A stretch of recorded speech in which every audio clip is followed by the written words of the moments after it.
comienza Red Más Noticias.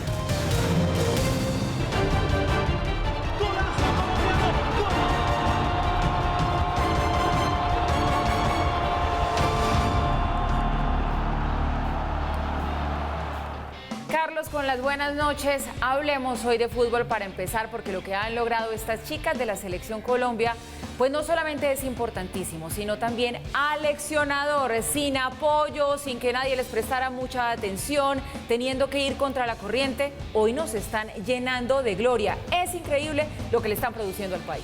Bueno, y la euforia que se tomó el vestuario de esta selección y la zona mixta en la celebración, sin dudas, y nuestras jugadoras que bailaron y cantaron con fuerza esa clasificación a la final. Un grito que también es un llamado de atención para los que mandan en este fútbol. Lo tienen que oír por ahí los líderes que están en este fútbol colombiano y que deberán escuchar de una u otra manera este canto humano.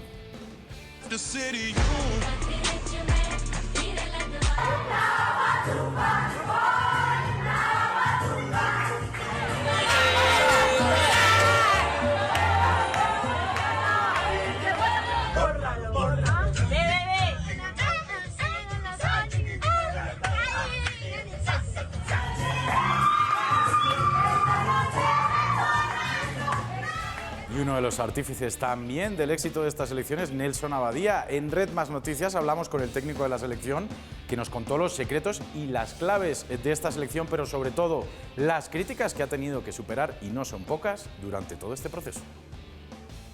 Para algunos hablar de sí mismo es difícil, pero eso hizo Nelson Abadía en Red Más Noticias y habló de sus virtudes para llevar a la Selección Colombia femenina al Mundial y a los Juegos Olímpicos. Bueno, es saber llegarle al grupo. De todas maneras, sí he sido siempre un pedagogo.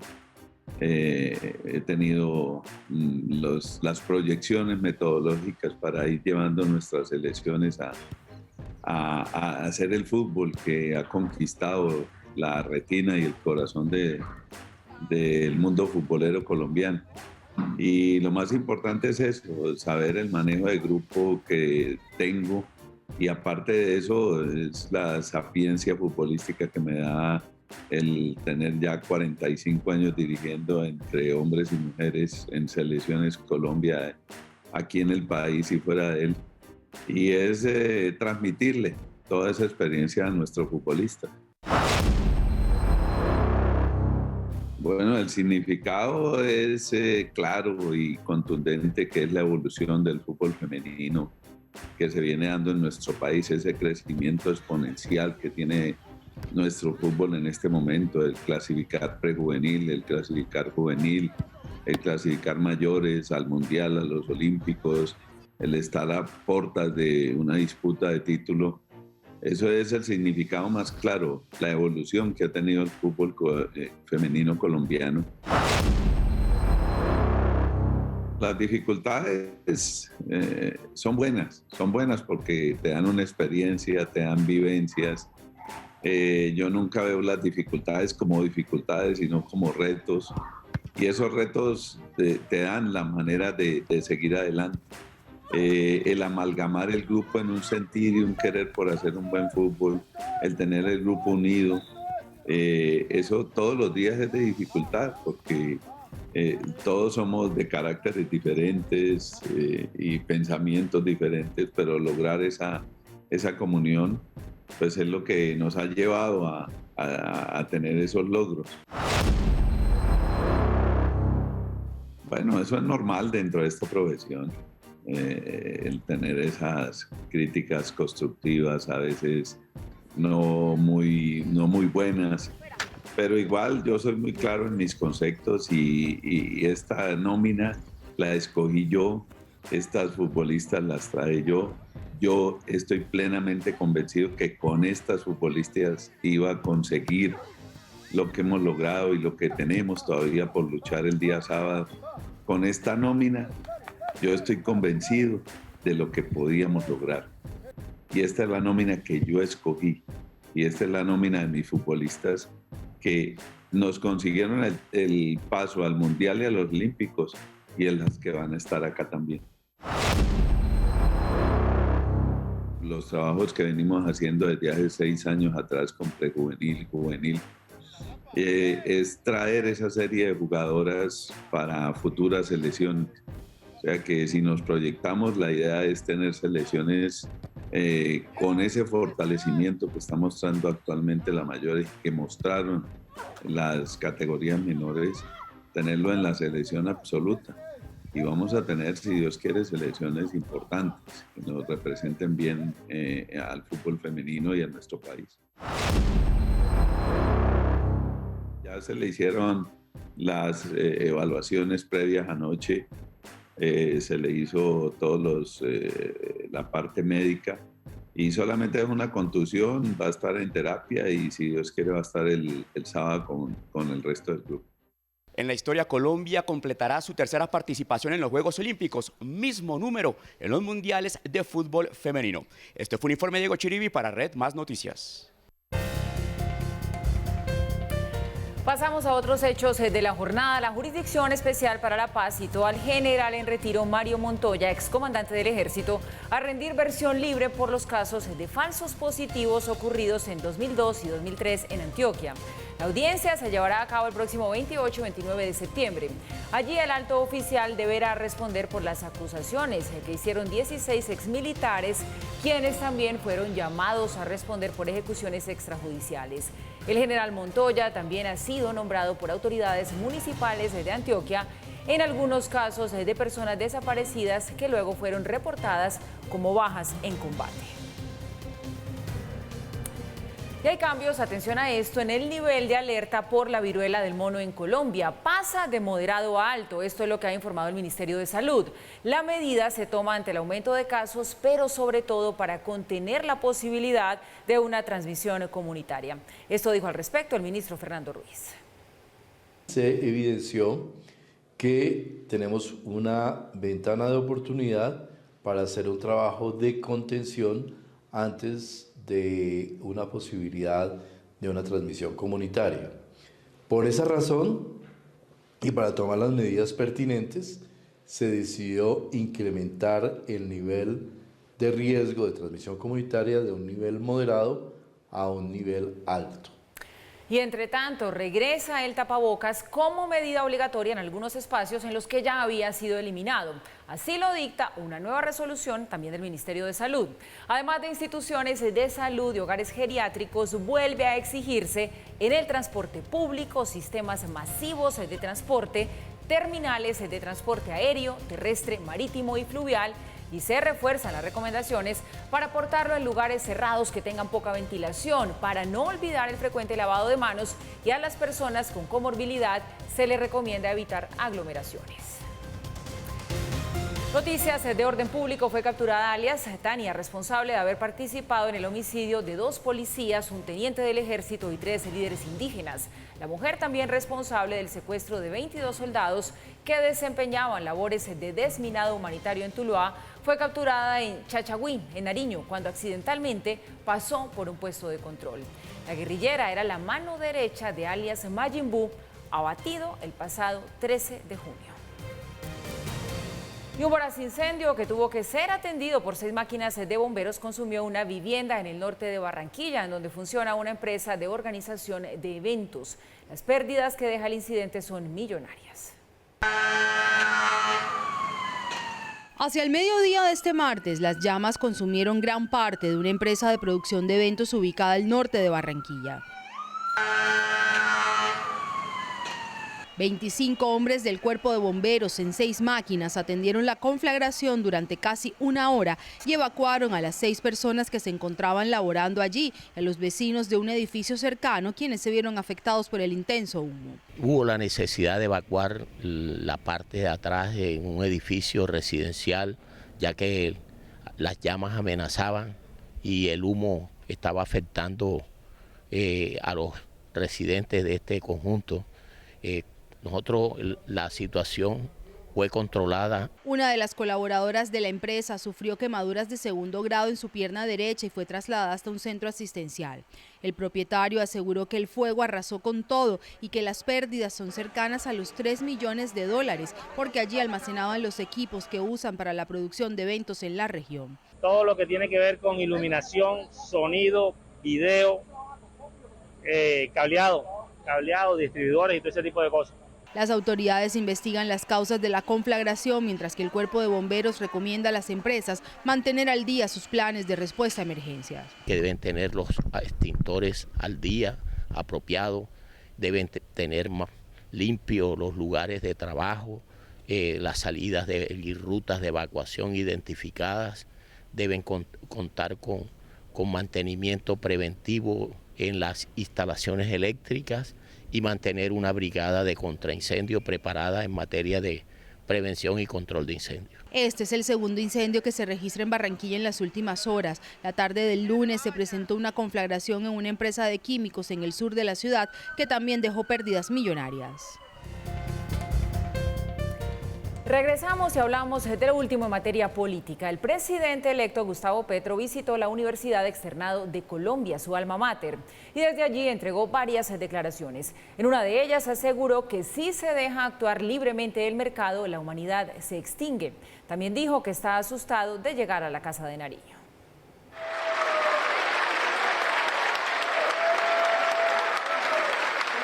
Así fue recibido el presidente electo Gustavo Petro a su llegada a la Universidad Externado de Colombia, en donde le rindieron homenaje por ser el primer presidente egresado de este claustro.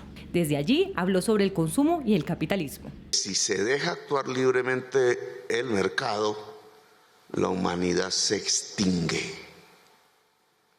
Miren qué paradoja, porque no es simplemente una discusión teórica, son digamos, un abismo entre una teoría y la realidad de la humanidad. Al dirigirse a la comunidad estudiantil manifestó que si nos va bien, le irá bien a Colombia. El programa de gobierno que hemos presentado y que queremos desarrollar traerá enseñanzas, cuestionamientos y debates.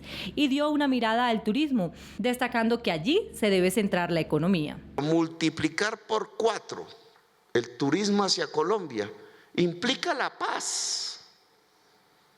Implica la paz, una nueva visión del tema del narcotráfico o de las drogas, como ustedes aquí lo han ya mostrado académicamente. Implica nuestra belleza como país. El mandatario electo reconoció que se siente asustado de enfrentar el reto de ser presidente de Colombia durante los próximos 4 años. Es por eso que hizo una paradoja con los primíparos que hoy le rinden homenaje. Ahora muchos y muchas de ustedes estarán asustados y asustadas por entrar a una universidad, y yo también estoy asustado por entrar a la presidencia de la República. De alguna manera, quienes inician ahora, como yo inicio, cuando vaya terminando, si nos va bien, irán terminando también sus carreras si les va bien. Entonces nos toca desearnos buena suerte a todos. Además confesó que se arrepiente de no ser contador público. Yo estudié contabilidad desde la cárcel. Bueno, nos enseñaban contabilidad 1, contabilidad 2, contabilidad 3 en la facultad, pero a mí me tocó profundizarla en la cárcel. No alcancé a terminarla porque salí libre. Y me arrepentí porque dije, hubiera tenido el título.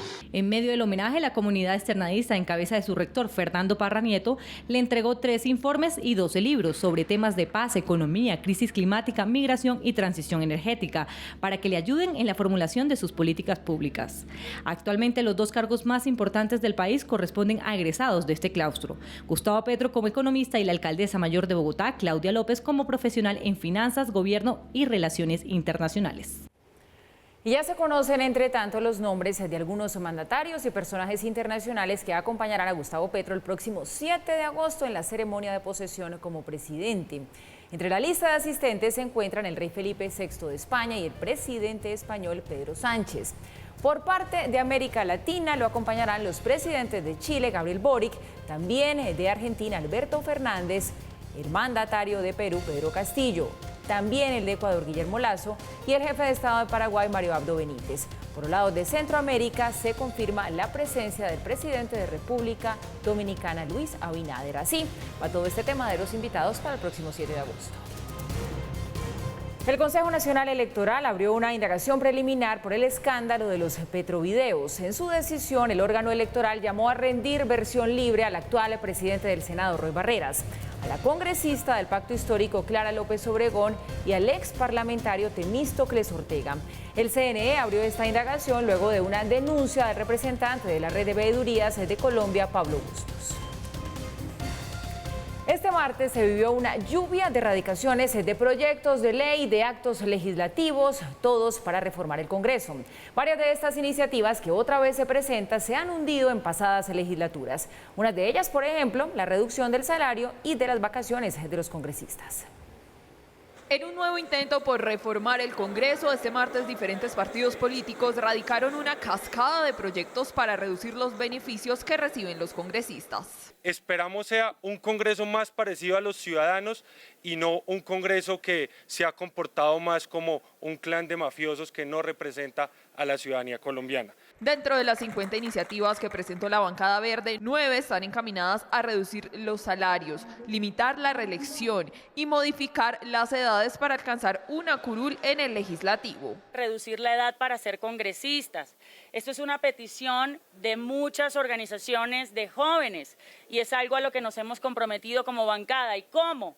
Para el Senado ya el límite de edad no será 30 años, sino 25. Y para representantes a la Cámara, el límite de edad, podrán lanzarse desde los 18 años. Además, el Partido Cambio Radical presentó un acto legislativo para reducir el tiempo de vacaciones de 4 a 2 meses. El Congreso se tiene que reconectar con la opinión pública, tiene que acabar de una vez por todas con esa cantidad de privilegios que tiene.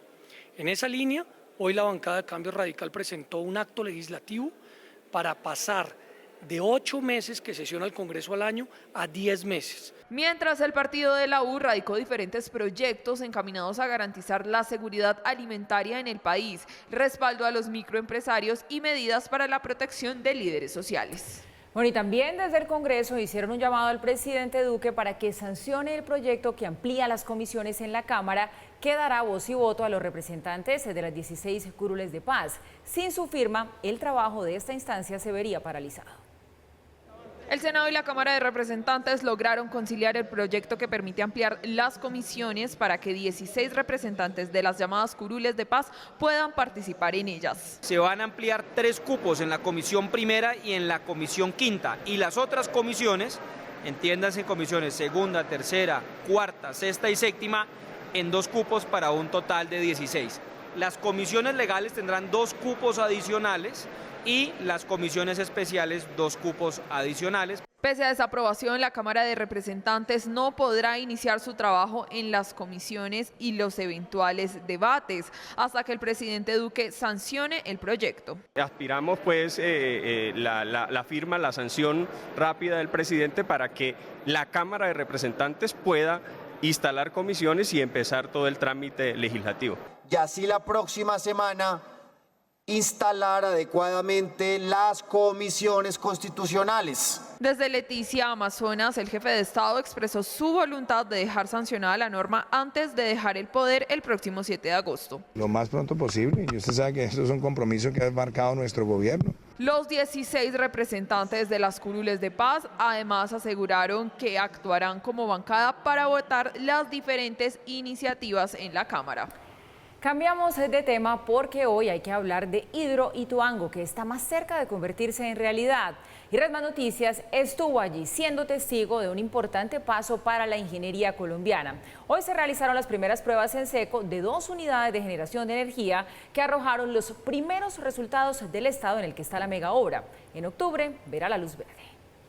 Hidroituango vuelve a ser historia y para ser testigo de ello realizamos un largo viaje que al finalizar tuvo la adrenalina de navegar por el ancho y profundo río Cauca. Al llegar a la parte superior de la represa la indicación fue clara. El sonido de una sirena nos avisaba que había un error en las pruebas. 3 sirenas era todo lo contrario. Bien, las 3 sirenas. Las 3 sirenas. Señal de que han salido bien las pruebas que hemos realizado hoy a la primera turbina para que este proyecto entre en operación antes del 30 de noviembre. Con esto la ruta en Hidroituango se despeja y se conoce una nueva fecha de entrega en funcionamiento de la hidroeléctrica. Para la unidad 1, el 15 de octubre de 2022. Este logro significa el paso más grande en los últimos 4 años, pues en el 2018 la contingencia apagó las esperanzas y marcó un reto económico que le ha costado al departamento 18,3 billones de pesos.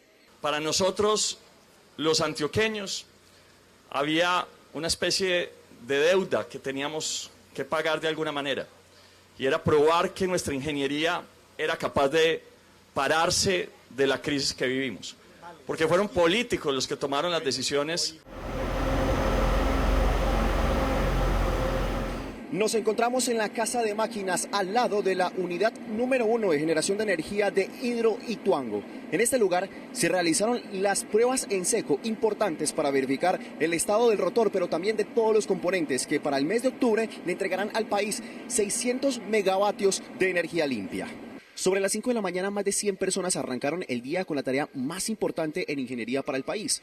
No solo fueron las labores realizadas en la turbina, también se puso a prueba los equipos electromecánicos, el sistema contra incendios y la almenara del costado norte, lugar por donde sale el agua luego de generar energía. Nos permite evidenciar que la máquina está quedando muy bien armada y que cuando tengamos ya las conducciones listas y blindadas, entre los meses de septiembre y octubre estaremos haciendo pruebas con agua para el 15 de octubre entrar esta unidad generadora en servicio al sistema de potencia. Por otro lado, EPM explicó los motivos por los cuales se han aplazado en 4 oportunidades la fecha de licitación de la segunda etapa de Hidroituango, pues alrededor de esto se ha generado incertidumbre en algunos oferentes. Es el esquema de asegurabilidad del proyecto que le corresponde a EPM y otro, el esquema de asegurabilidad del contrato derivado de la licitación. En eso hubo algunas confusiones, ya se han venido aclarando. Sin embargo, hay que recordar que este es un proyecto siniestrado. Este es un proyecto que por algunos errores en el año 2018 tuvo una contingencia y eso endurece un mercado asegurador. Hidroituango vuelve a ser un sueño de país, cada vez más cercano a la realidad. Actualmente toda la megaobra tiene un 89% de avance y las primeras unidades generadoras de energía están sobre el 95%. Noticias de Bogotá. La alcaldesa Claudia López hizo un llamado a los contratistas de la planta de descontaminación del río Bogotá, Petar Salitre, para que se termine según lo contratado y lo ya pagado. De acuerdo con un juez, en 52 días la planta deberá ser entregada a la empresa de acueducto para su operación.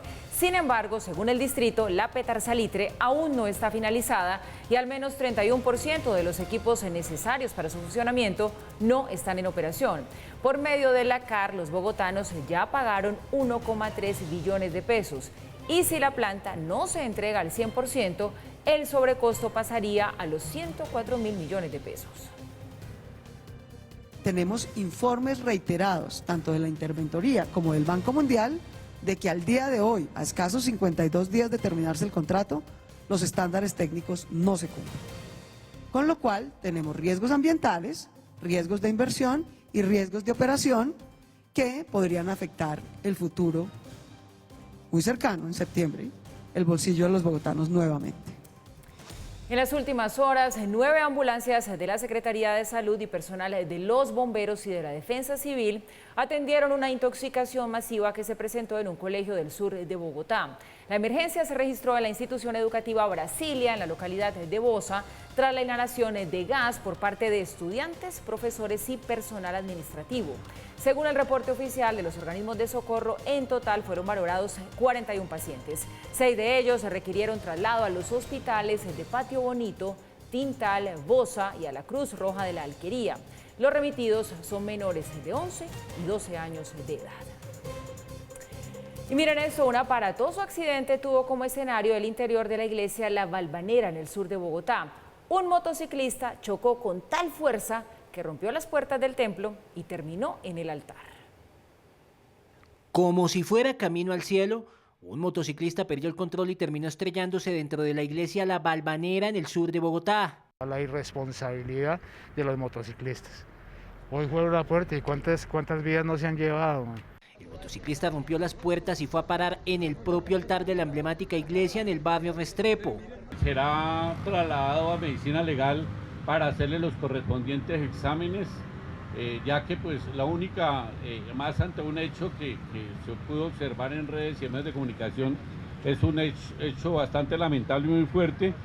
Este martes la catedral amaneció cerrada. Los vecinos estaban consternados, pues creyeron incluso que en el lugar había caído un rayo. Para dentro del gremio de los fabricantes de calzado, este es un sitio que representa mucha importancia para nuestras creencias y todo.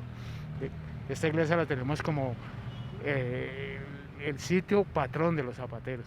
A pesar del aparatoso accidente, sucedió un milagro, ya que el motociclista se levantó como si nada y fue trasladado a un centro asistencial por precaución, pero no tenía heridas de gravedad. En las próximas horas, personal de la iglesia cuantificará los daños materiales.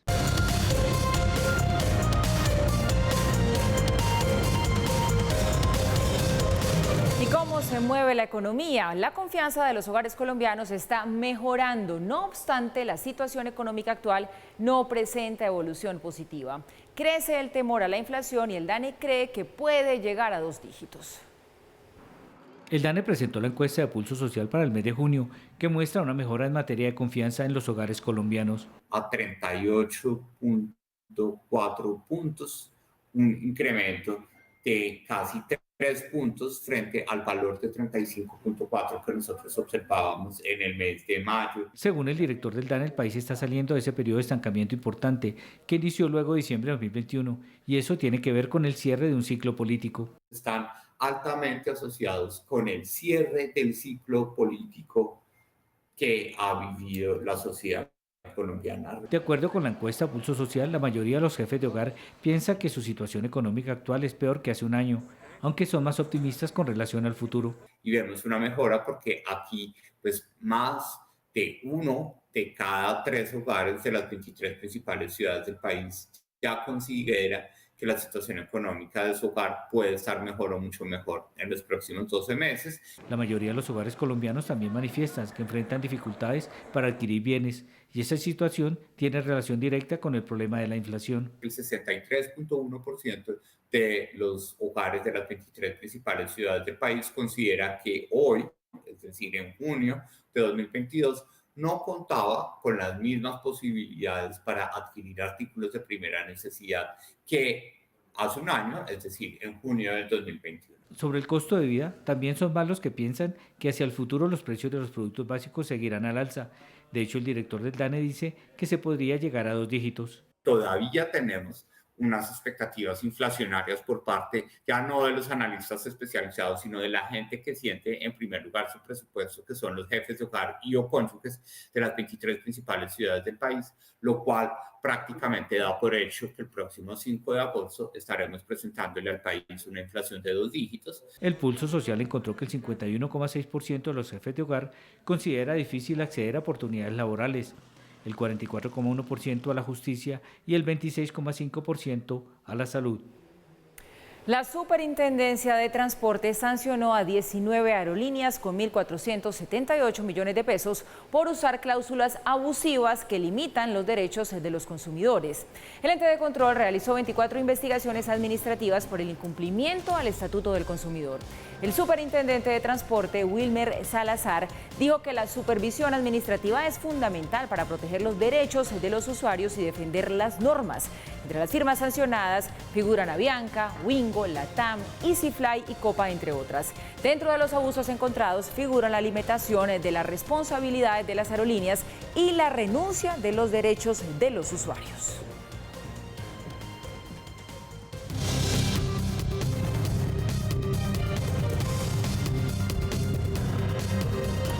Regresamos y en el mundo, a puertas de que se produzca una nueva reducción de gas de Rusia a Europa y también a pocos meses de la llegada del invierno, los países europeos se unieron para disminuir su consumo de gas ruso. Esta es una noticia muy importante. Ana María, buenas noches. ¿Qué viene? Paula, buenas noches. Pues desde este miércoles, mañana, el Nord Stream 1 reduce el 20% del suministro de gas a Europa. En medio de esta eventualidad, la Unión Europea acordó un plan de ahorro forzoso para ser menos dependiente de Rusia y así poder alistarse para lo que pueda pasar en invierno. Pero al final, Europa se está apoyando mutuamente, los países de Europa, para que los mercados permanezcan abiertos. Estamos ampliando la infraestructura y haciendo esfuerzos conjuntos para reducir el consumo de gas en este caso. Es que desde este miércoles el gigante estatal ruso Gazprom recortará el suministro de gas al 20%. Alemania señala que no había ninguna razón técnica para limitar este servicio, mientras Rusia insiste en que se trata de la falla en una de sus turbinas, amenazando además con las sanciones impuestas por los países europeos.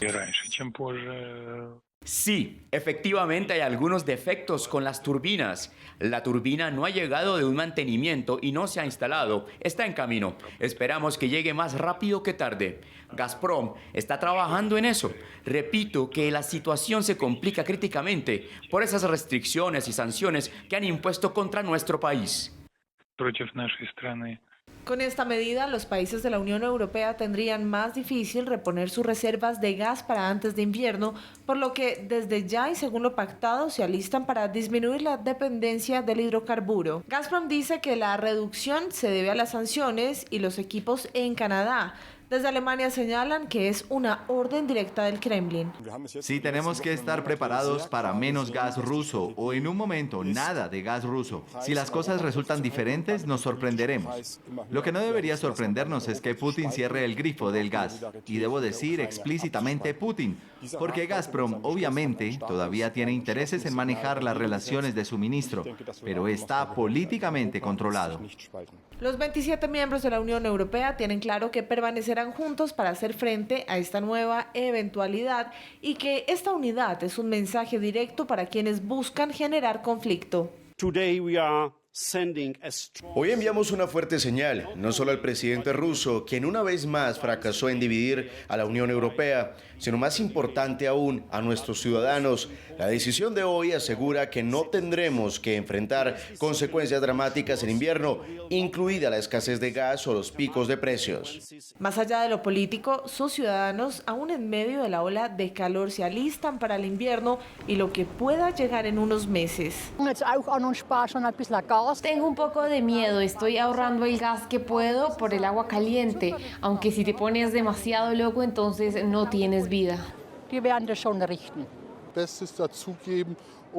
En mi opinión, el invierno ciertamente será frío. Todos debemos hacer lo posible para frenar un poco el abastecimiento de gas y hacer todo lo posible para que no consumamos demasiado gas.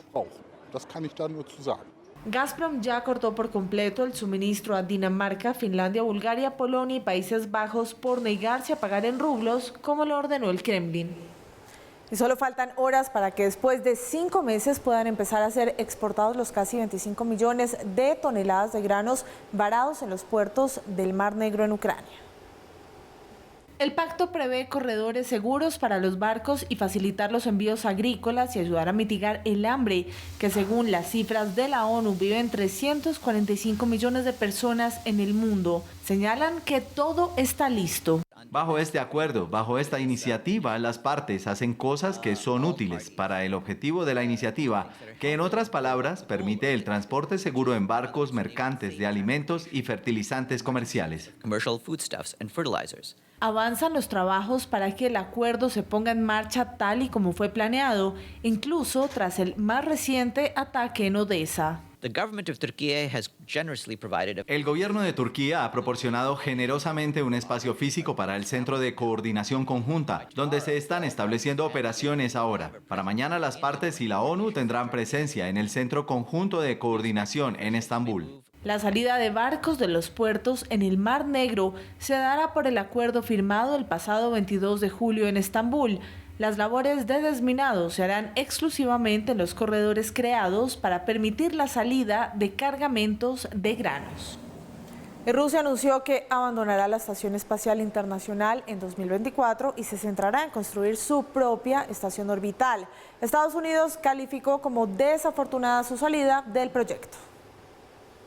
En un encuentro con el presidente Vladimir Putin, Yuri Borisov, el nuevo jefe de la Agencia Espacial Rusa, anunció que el país dejará de operar en la Estación Espacial Internacional a partir del 2024. Sin embargo, aseguró que Rusia cumplirá con las obligaciones con sus socios antes de abandonar el proyecto. Como saben, operamos en cooperación internacional en la Estación Espacial Internacional. Sin duda, cumpliremos con todas nuestras obligaciones con nuestros socios, pero se ha tomado la decisión de retirarnos de la estación después de 2024. Creo que para este momento comenzaremos a formar una estación orbital rusa. La Estación Espacial Internacional, un proyecto conjunto en el que participan 5 agencias espaciales, ha estado en órbita alrededor de la Tierra desde 1998 y se ha utilizado para realizar miles de experimentos científicos, por lo que Estados Unidos lamentó la decisión. Estados Unidos y Rusia hemos cooperado en la exploración espacial durante años, a lo largo de décadas. Obviamente, la invasión de Ucrania por parte de Rusia ha cambiado nuestra relación fundamentalmente, pero todavía hay aspectos de nuestra relación que incluyen nuestras actividades conjuntas en ciencia, nuestras actividades conjuntas en seguridad y los lazos entre personas que nos gustaría ver preservados.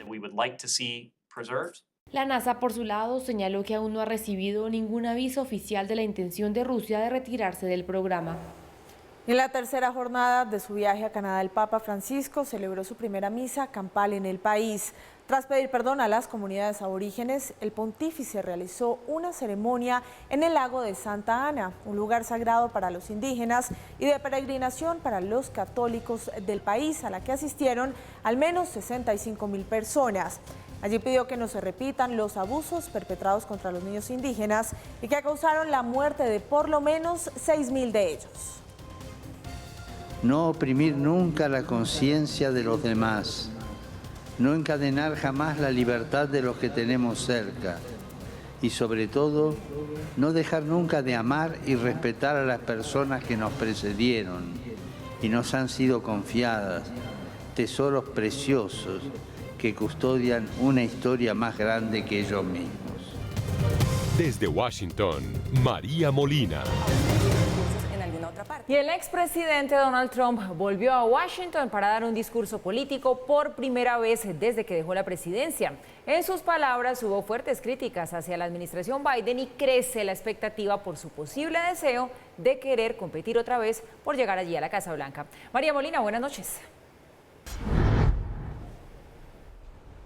Hola, ¿qué tal? Muy buenas noches. Regresó el expresidente Donald Trump a la que fue su casa durante 4 años. Washington fue su casa mientras fue el presidente de los Estados Unidos. Y ahora la pregunta que queda en el aire y que cada vez se hace más fuerte es si el expresidente se va a lanzar o no a la candidatura para la presidencia en el año 2024. Está dando algunas señales que parecen indicar que el expresidente Trump se quiere mantener en primera línea en la política de los Estados Unidos. Hoy, en un discurso que duró alrededor de 1 hora y media, el expresidente Donald Trump fue muy crítico con la administración Biden. Habló de la criminalidad que había subido en los Estados Unidos, de la economía que en su concepto está fallando en este país y de unas relaciones internacionales que no son como él las habría llevado a cabo y que dice simplemente son el de un país, Estados Unidos, que le está rogando a otros países para algunas necesidades como son el petróleo. Sobre las audiencias del 6 de enero, el expresidente Donald Trump dijo que simplemente los demócratas le quieren hacer daño, pues no quieren que se fortalezca de cara a las próximas elecciones. Yo siempre digo que me lancé una vez y gané. Luego me volví a lanzar y volví a ganar con millones y millones de votos más. Y esto va a ser una historia para siempre. Fue una verdadera desgracia. Pero ¿saben qué? Quizás tenemos que volverlo a hacer. Hay que volver a fortalecer este país. Pero si bien es cierto que el expresidente Donald Trump estuvo muy crítico con el actual presidente Joe Biden, sucedió lo mismo al revés. A través de su cuenta de Twitter, el actual presidente Joe Biden estuvo criticando las acciones del expresidente Donald Trump durante el día del asalto al Capitolio. Las calificó como antiestadounidenses. No se puede ser pro insurrección y pro policía. No puede ser pro insurrección y pro democracia. No puede ser pro insurrección y pro americano. A Donald Trump le faltó coraje para actuar. Los hombres y mujeres de azul de este país nunca deben olvidar eso. Nuevamente, entonces, vemos aquí en Washington tanto al presidente Joe Biden como al expresidente Donald Trump, ambos criticándose mutuamente. Podría este ser un aperitivo hacia lo que se viene en las próximas elecciones, porque, como digo, es la pregunta que está en el aire, si Donald Trump se va a lanzar nuevamente a la presidencia, y es la pregunta que también pues se hacen todos los demócratas, si el presidente Joe Biden va a ir por la reelección. Él ha dicho que sí, pero pues algunos lo dudan porque creen que podría llegar a tener problemas de salud o que de pronto para el año en que se dan las elecciones pues ya el expresidente Biden cambie de decisión y no se quiera lanzar. Por lo pronto estuvo agitado el ambiente político hoy en Washington con este enfrentamiento entre Joe Biden y Donald Trump. Nos volvemos a ver mañana desde Washington. Tras un intenso y acalorado debate que incluso inició a las afueras del Congreso, la plenaria del Senado aprobó en segundo debate con 74 votos a favor y 22 en contra el proyecto que ratifica el Acuerdo Ambiental de Escazú. El debate por el proyecto comenzó a las afueras del recinto donde la senadora María Fernanda Cabal y ambientalistas protagonizaron una acalorada discusión. Sí es verdad porque yo conozco los acuerdos, sí es verdad porque yo he conocido el litigio internacional. Entonces usted no me va a enseñar a mí cuando yo tengo por lo menos 25 años más que usted. Derecho a la participación, derecho a la justicia. Esto es una farsa globalista. Esto es para dejarnos pobres a todos los colombianos y engañar a los jóvenes incautos. Adentro, el debate siguió. El Centro Democrático lideró las voces que se oponían a la iniciativa y el Pacto Histórico defendió la ratificación del acuerdo que permite a líderes participar y acceder a información y a la justicia para temas de defensa ambiental. Tengamos aquí, si se quiere, un pacto de honorabilidad, que si hay unos puntos que le favorecen al país del acuerdo de Escazú, tramitémoslo vía proyectos de ley. Volvamos a barajar, volvamos a conformar una comisión para que quienes acaban de llegar se enteren bien del proyecto. No, quienes se eligieron para este Congreso no son unos torpes, no son unos tontos que acaban de llegar de algún lugar lejano del planeta donde no saben lo que está sucediendo. Acá, señores senadores, es la vida misma de los líderes sociales que se ha visto afectada día tras día. Ya nos cansamos de contar los muertos. Y donde la izquierda prácticamente desconoce que la muerte de la mayoría de los activistas y líderes proviene de las disidencias de las FARC y del Clan del Golfo. No es el Estado colombiano el que los asesina, porque asesinato de policías hay todos los días y no he oído ninguna lamentación. La discusión se alargó tanto que el presidente del Senado tuvo que pedir comida para los parlamentarios. Y le voy a pedir a mis asistentes que apuren ante la dirección administrativa el refrigerio, que salvo que sea una plato sofisticado, pues debería haber llegado ya hace una hora. Y si no, venden empanadas en la esquina buenísimas, mande comprar 108. El mismo Barreras repartió el refrigerio mientras los congresistas votaban el proyecto. Finalmente, las mayorías petristas aprobaron la iniciativa que ha estado tratándose de aprobar durante al menos 2 años. La información con relación a proyectos que tengan un impacto severo sobre la naturaleza. En segundo lugar, la participación en la decisión por parte de las comunidades que afecte ese proyecto. En tercer lugar, el acceso a la justicia ambiental y por último, que es muy importante, la protección de los líderes ambientales. El proyecto ahora deberá ser aprobado por la Cámara de Representantes y el petrismo anunció que solicitará su trámite de urgencia. Bueno, pero allí no terminó la tensión. Tras la aprobación de este proyecto, el presidente del Senado, Roy Barreras, se ocupó de instalar las comisiones de la corporación y de nuevo hubo un fuerte rifirrafe. La instalación de la Comisión Primera del Senado tuvo un arranque accidentado por la postulación para la secretaría. Yo quiero postular a alguien que es la doctora Lucena, que ha sido la subsecretaria de esta comisión, que ha estado al lado del doctor Guillermo durante muchos años y que ha dado señales de su conocimiento, de su compromiso con esta comisión. Creo que sería un reconocimiento necesario, presidente, a quien bien le ha servido a esta comisión durante tanto tiempo. Su partido, con pleno derecho de oposición a través de sus compromisarios, firmó el acta de acuerdos en el que esa postulación exclusivamente corresponde al Partido Conservador. acta en la que, entre otras cosas, el Centro Democrático obtuvo una posición adicional. David Luna, una de las voces que empieza a sobresalir en la oposición, salió en defensa de Paloma Valencia. Me preocupa que si ese es el arranque hoy, pues en el futuro vayamos a tener dificultades incluso para opinar o para hablar. Tranquilo, doctor Roy, mesura, que va a haber muchos debates y muchos temas en los cuales seguramente nos vamos a poner de acuerdo, como por ejemplo en el de la paz, como por ejemplo en de los diálogos con los grupos al margen de la ley, pero habrá otros en los cuales discreparemos. Enseguida, Ariel Ávila dijo un comentario que molestó a la senadora del Centro Democrático. Muchas gracias, senador David Luna. El debate de Escazú ya pasó. ¿Alguien más desea la palabra? Aquí los congresistas, senador Ariel, tenemos todos derecho a hablar sobre los temas que nos interesen.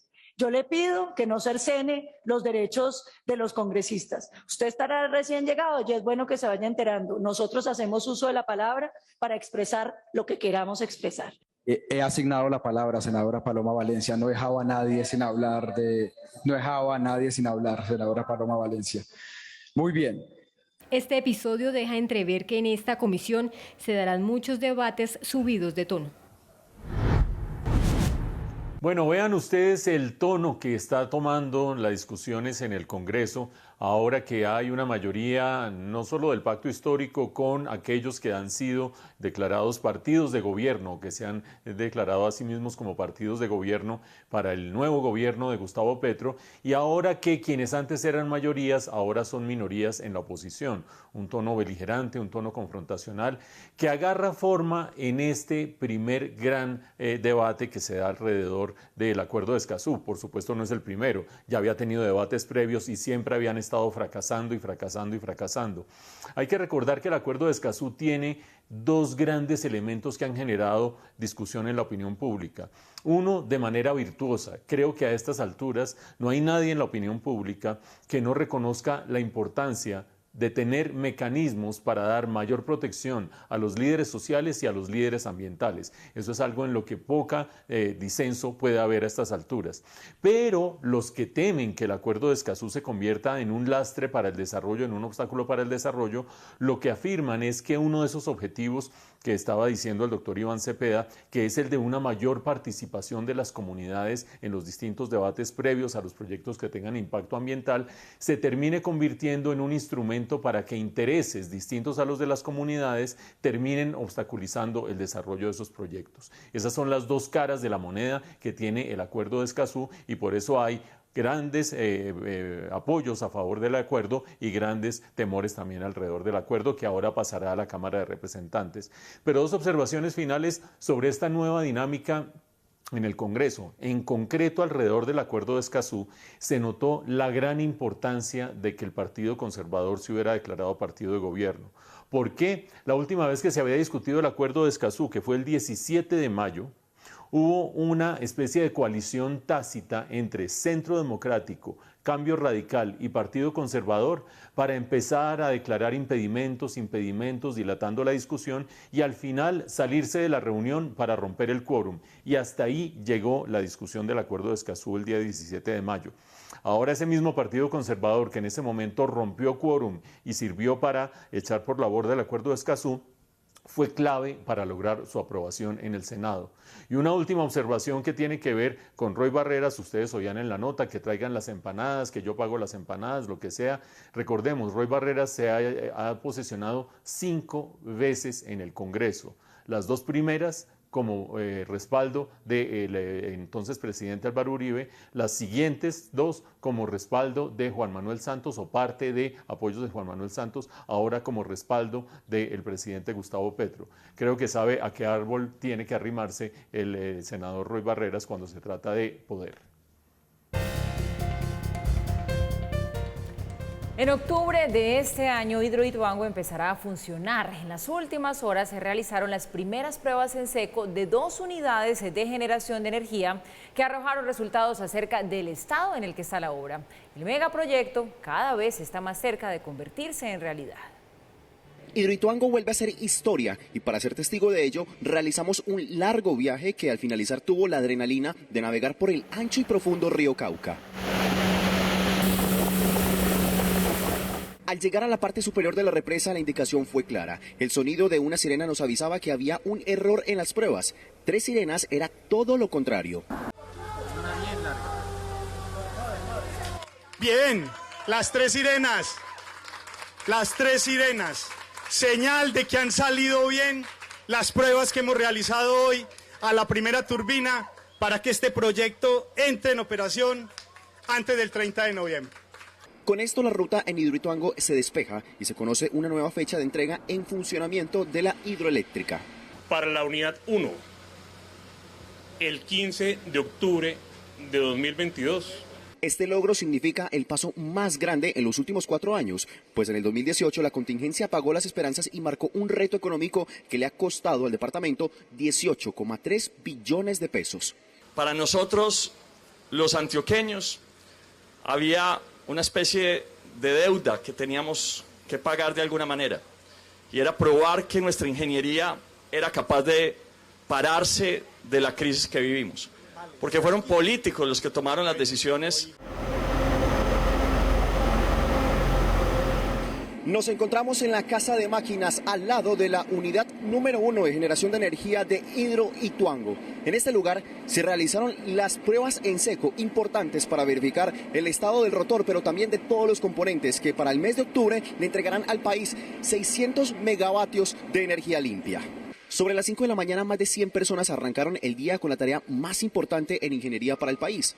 No solo fueron las labores realizadas en la turbina, también se puso a prueba los equipos electromecánicos, el sistema contra incendios y la almenara del costado norte, lugar por donde sale el agua luego de generar energía. Nos permite evidenciar que la máquina está quedando muy bien armada y que cuando tengamos ya las conducciones listas y blindadas entre los meses de septiembre y octubre estaremos haciendo pruebas con agua para el 15 de octubre entrar esta unidad generadora en servicio al sistema de potencia. Por otro lado, EPM explicó los motivos por los cuales se han aplazado en 4 oportunidades la fecha de licitación de la segunda etapa de Hidroituango, pues alrededor de esto se ha generado incertidumbre en algunos oferentes. Es el esquema de asegurabilidad del proyecto que le corresponde a EPM y otro, el esquema de asegurabilidad del contrato derivado de la licitación. En eso hubo algunas confusiones, ya se han venido aclarando. Sin embargo, hay que recordar que este es un proyecto siniestrado. Este es un proyecto que por algunos errores en el año 2018 tuvo una contingencia y eso endurece un mercado asegurador. Hidroituango vuelve a ser un sueño de país, cada vez más cercano a la realidad. Actualmente toda la megaobra tiene un 89% de avance y las primeras unidades generadoras de energía están sobre el 95%. Hidroituango finalmente va a ser una realidad para los antioqueños, pero para todo el país. Recuerden ustedes que Hidroituango va a proveer, cuando esté en plena operación, más del 15%. Se estima que el 17% de la energía eléctrica del país. Y eso significa que va a ser clave para el funcionamiento de toda la economía nacional y para la vida cotidiana de todos nosotros. Por eso tienen que ser buenas noticias que las pruebas en seco hayan salido bien. Pruebas en seco que ustedes vean en la nota constaron de 2 cosas. La primera, ver cómo funciona el rotor de la primera de las turbinas, es decir, poner la turbina a girar en seco para ver que las cosas funcionen bien. Pues primera prueba superada. La segunda, que el tablero de control correspondiente a esa primera turbina esté operando adecuadamente, también superada. Y ustedes dirán, bueno, pero entonces ya ¿por qué tenemos que esperar hasta el 30 de noviembre? Falta mucho trecho todavía. Acuérdense que estos fueron pruebas en seco. Lo que se está trabajando ahora tiene que ver con las unidades de abastecimiento. ¿Qué es eso? Las unidades dentro del mismo embalse que van a proveer el agua para que pase por las turbinas y mediante ese paso se genere la energía eléctrica. Ese trabajo no debería tener mayor complicación. Ese trabajo está consistiendo en unos reforzamientos, en la ubicación de unas abrazaderas cuyo entrada en operación seguramente se va a dar oportunamente. ¿Para qué fechas claves? Para que se logre el 15 de octubre que la primera turbina entre en operación, el 20 de octubre la segunda turbina en operación y el 30 de noviembre toda la unidad en generación eléctrica para el país. Eso significaría una inmensa noticia.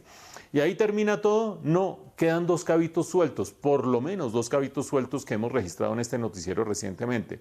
El primero de ellos, la alcaldía insiste en que haya un cambio de contratistas para la recta final del proyecto. Es casi que una obsesión quitarles el final del proyecto a los contratistas que desarrollaron el proyecto durante tanto tiempo.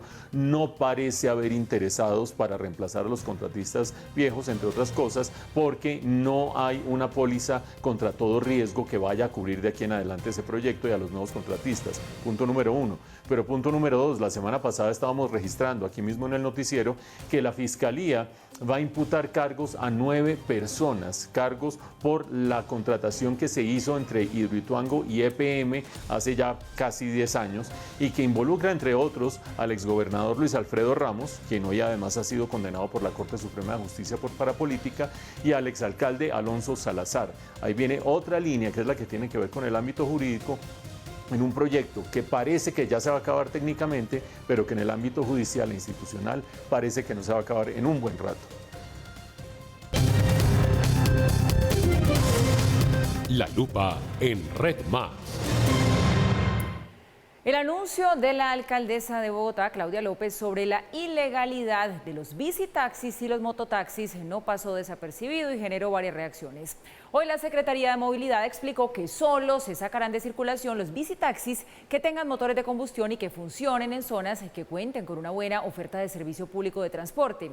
Sin embargo, hoy le ponemos la lupa a esta práctica informal que por falta de regulación está en el limbo. Opera sin normas claras ni garantías de seguridad para los usuarios, pero que muchas personas utilizan para resolver su movilidad en el día a día.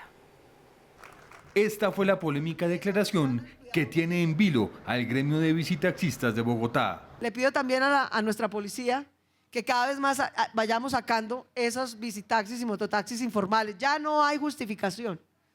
Hace 2 años y medio era porque no había suficientes rutas del SITP. Ya están las rutas, mi general. Ya están las rutas, luego no hay justificación para que tengamos transporte ilegal. Casi 24 horas después, el propio subsecretario de Movilidad salió a aclarar el tema y explicó que según la resolución 3256 de 2018, los únicos bicitaxis que son legales en Bogotá son los de tracción humana o eléctricos que funcionen exclusivamente en las zonas donde no exista oferta de transporte del distrito. Los que tienen un motor a combustión interna que además están haciendo otras contravenciones al tránsito, como por ejemplo ir por los andenes poniendo en riesgo de seguridad vial a los otros usuarios de la vía, a los peatones, pues no pueden hacerlo. Sin embargo, en las calles la realidad es otra. En sitios con alta presencia de transporte público proliferan las bicimotos. Sus conductores aseguran que esta modalidad de transporte es la única alternativa para llevar el sustento a sus familias. Si ella me indemniza a mí, yo con mucho gusto le entrego el carro, pero mientras tanto no, yo seguiré a la lucha. De eso nos beneficiamos mucho, tanto como colombiano como venezolano. Y lo que hacemos es trabajar ganando el pan de cada día, como todos, sin hacerle daño a nadie. Pese a la resolución de 2018, el bicitaxismo en Bogotá está al garete. Nadie le responde a los usuarios en caso de accidente, algo que pareciera no importar si se tiene en cuenta que este servicio llega donde no lo hacen los buses azules y los alimentadores de Transmilenio. Yo vengo a la estación de Marsella, acá no lo traen taxi a uno, le cobra 6.000, si es un festivo le cobra el recargo festivo.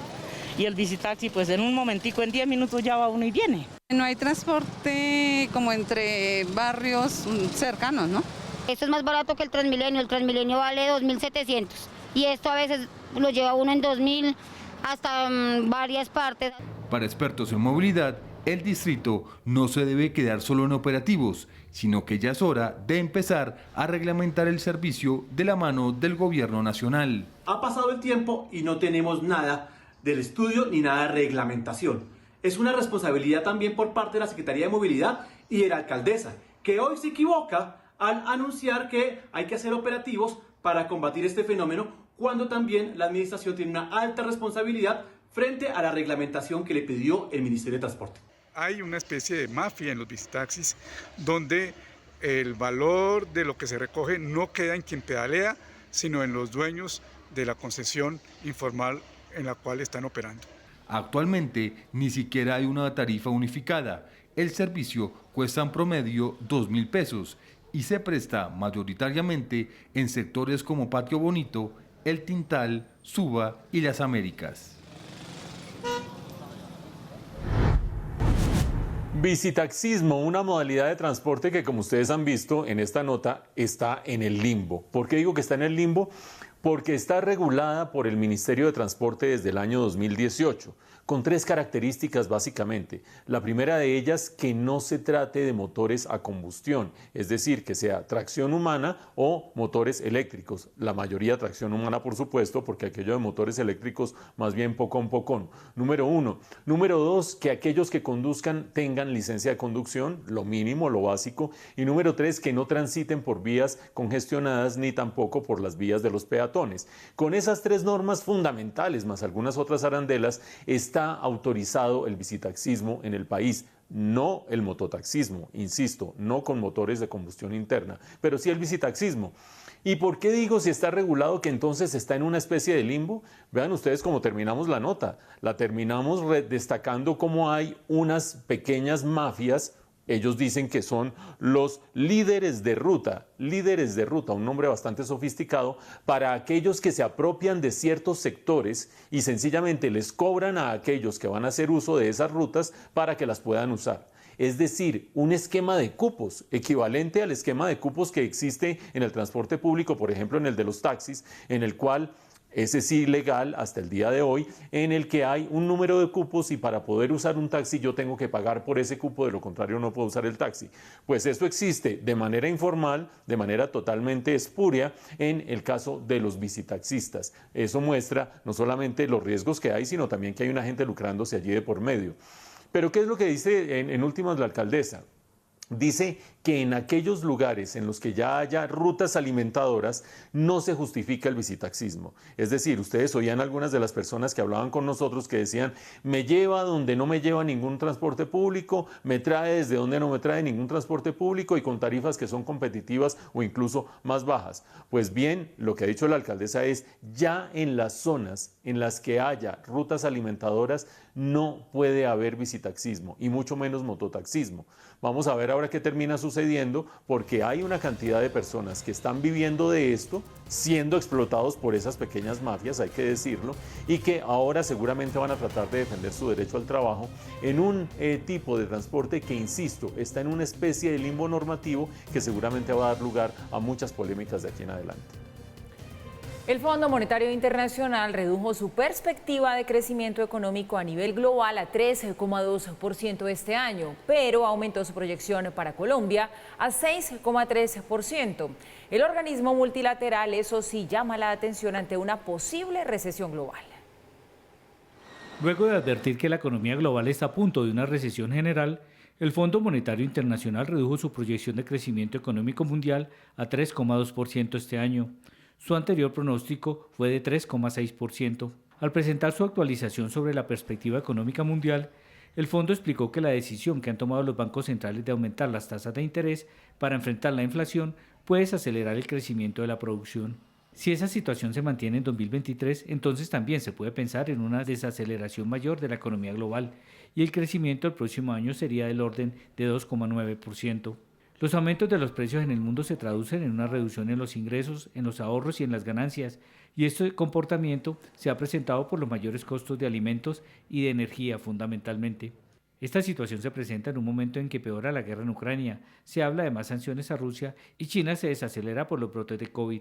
Además, Estados Unidos deja de crecer por la caída del consumo privado y Europa hace cálculos a la baja en su economía. Francia, Alemania y España reportan caídas en la producción industrial. En el caso de Colombia, el fondo aumentó su proyección de crecimiento y ahora cree que en 2022 será de 6,3%, mientras que en su pronóstico anterior calculaba 5,8%. Sobre América Latina, el FMI piensa que crecerá 3% este año y 2% en 2023, y destaca el dinamismo de Colombia, Chile, México y Brasil. El FMI señala finalmente que los aumentos en las tasas de interés se traducirán en un endurecimiento de las condiciones financieras mundiales que afectará a los mercados emergentes y a las economías en desarrollo. El petróleo de referencia Brent se negocia en promedio en $104.40 el barril. La libra café colombiano cerró en Nueva York a $2.13. El índice MSCI Colcap aumentó 0,38% a 1.294 unidades. La tasa representativa del mercado para mañana es de 4.445 pesos con 1 centavo. El euro se negocia en 4.508 pesos con 84 centavos. La cifra es el crecimiento de la economía colombiana de 5,5% este año, según las nuevas proyecciones de Fedesarrollo. Antes se había calculado 4,6%. La actividad productiva está impulsada por el consumo interno. Y hay noticia política. A esta hora en el Congreso de la República se lleva a cabo un polémico homenaje a los líderes de la Revolución Cubana, Fidel y Raúl Castro. En el Salón de la Constitución del Legislativo, la bancada del Partido Comunes lidera el evento en el que participan congresistas de esa colectividad como Julián Gallo, Luis Alberto Albán y Sergio Marín. También hay banderas del Movimiento 26 de Julio, movimiento revolucionario fundado por el dictador Fidel Castro. En el evento se repartieron copa de vino a los asistentes. Y volvemos a hablar de deportes, de fútbol. Les tenemos noticias de la Copa América, ya les vamos a contar, pero antes nuestra opinión del día. Numeral, la selección femenina es @RedMásNoticias y nos dice allí Luis Gabriel, excelente, las mujeres sacan la cara al país y qué guerreras, mientras que los hombres no hicieron nada, 7 partidos sin anotar. Rotzar dice, las mujeres sacando la cara como siempre. Felicidades, campeonas. Y Fernando 2020, 1987, lo que no hicieron los hombres, las mujeres sacando la cara por el fútbol colombiano. Sub-17, sub-20 y la de mayores, a los mundiales y los olímpicos. Eso es lo que está pensando en este momento la gente. Pero bien, Carlos, esa noticia que hay de la Copa América tiene que ver con que ya se conoce el rival de Colombia en la final. ¿Quién es? Pues Paula, ya lo hemos conocido, ya ha acabado el partido. Brasil ha ganado 2-0 Paraguay y será nuestra rival, evidentemente, la gran favorita. Te voy a decir un dato que no es muy alentador, han ganado todas las Copas Américas menos una de todas las que se han jugado. Pero bueno, son la rival que hay que vencer en este sábado, el partido que se juega a las 7 de la noche en el mismo estadio, en Alfonso López, en Bucaramanga. Y yo os voy a decir que de verdad yo sí que tengo fe, yo sé que hay mucha gente que no cree, pero oye, este año lo que nos ha enseñado, sobre todo estas chicas, es a creer en ellas y sobre todo que se puede imponer y que pueden hacer algo en este campeonato y conquistar por primera vez, porque ya recuerden que 2 finales tuvimos anteriores, precisamente contra Brasil, las 2 las perdimos y esta tercera tiene que ser la vencida para llevarnos el campeonato. Eso sí, Paula. Entiendo, Carlos, sus estadísticas y yo sé pues que hay que mirarlas, hay que dejarlas no se puede menospreciar, todo lo que usted quiera. Pero siento que tenemos una selección en este momento que se tiene tanta confianza con unas mujeres que están en otro chip mental, y usted sabe que el deporte es muy también de fuerza mental, que no importa que Brasil sea el equipazo que se ha ganado todo, sea la potencia a nivel latinoamericano en el fútbol femenino, porque creo que nosotros vamos bien, así que yo sí tengo toda la fe intacta, la verdad, de que esto lo podemos ganar. Pues mira, el fútbol es en un estado anímico y creo que en eso es donde debemos imponernos, en eso es donde sobre todo Colombia viene muy crecida y sobre todo vienen muy motivadas las chicas de la selección colombiana, estarán apoyadas evidentemente por nuestro público y hay que jugar esa baza, hay que ir por ahí, intentar sobre todo arrebatarle a Brasil este título y hay que decir que Brasil reservó después de ya 2-0 a varias de las suyas, pero bueno, este sábado la cita es en esa final para conquistar nuestra primera Copa América.